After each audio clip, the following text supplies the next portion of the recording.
Tasha Bennett was a 29-year-old account executive at a mid-sized financial services firm in Richmond, Virginia. She was known for her professionalism, attention to detail, and ability to close high-value deals. She was also one of the few women on a male-dominated sales team. At first, she thought she could handle the comments, but they didn't stop, and eventually things got much worse.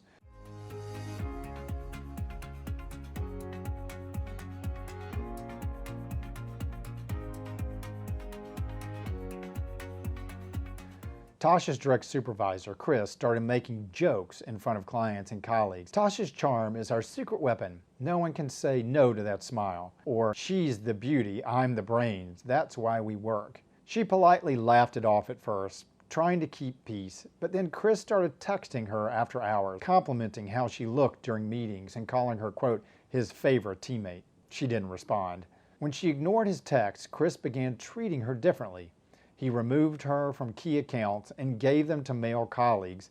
He criticized her in meetings over small errors, and after all of that, he told her she needed to be more of a, quote, team player if she wanted a promotion. At the next company event, Chris had a few drinks and put his hand on Tasha's lower back while telling another manager, quote, this one's going places. Tasha pulled away and left early. The next morning, Tasha filed a report with HR. She provided screenshots of inappropriate text, a timeline of reduced assignments after she stopped responding, names of coworkers who had witnessed some of the comments. But instead of action, HR told her Chris, quote, didn't mean any harm, and that she may have misinterpreted his intentions, and that she should try to work it out informally. 2 weeks later, she was put on a performance improvement plan for, quote, interpersonal issues. Within 30 days, she was terminated for, quote, lack of collaboration. This is a classic example of quid pro quo sexual harassment and retaliation.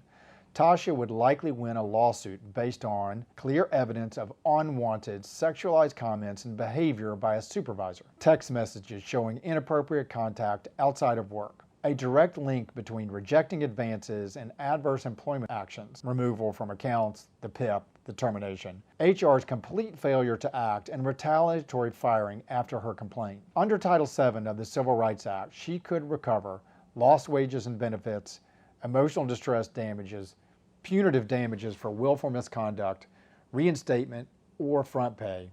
She could also recover attorney's fees and court costs. Sexual harassment isn't just about physical contact. It's about power, pressure, and when someone uses your job as leverage for something inappropriate. If you report it and they punish you instead, the law may be on your side. Evidence is key in these cases, so while Tasha's case is made up for educational purposes, follow in her footsteps and document as much as you can. Gather witnesses, and if possible, have proof that you attempted to work it out with HR. If this sounds familiar, don't wait. Talk to someone who can help you take action, protect your career, and hold your employer accountable. Visit SpiggleLaw.com or call us at 202-978-5333 to speak with someone today.